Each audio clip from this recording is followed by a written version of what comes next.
আজ বাড়িতে মান রান্না করছি। দেখুন মানটাকে ভালো করে ছাল ছাড়িয়ে নিলাম।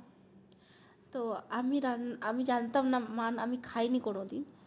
তো আমি বলবো গাইস, কেউ মান রান্না করবেন নি।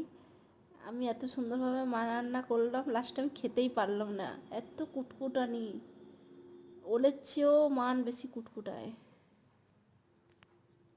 আমি ওলের থেকেও বেশি কুটকুটানি। দেখুন মানটাকে আমি প্রথমে সিদ্ধ করে নিয়েছিলাম, দিয়ে তেলে ভেজে নিলাম। আচ্ছা লাল লাল করে ভাজলাম, তাতে পেঁয়াজ দিয়ে ভালো করে আরও ভাজলাম।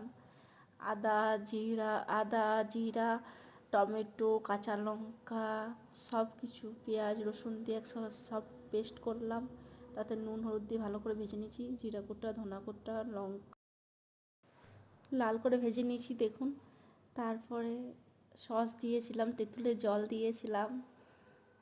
খুব সুন্দর হয়েছিল, ঝোলটা খেয়েছি, বাট মান খাওয়ার মতন ক্ষমতা আমার হয়নি। যা চুর করছে বাবরে, একবার খেয়ে আর খেতে মন গেল না।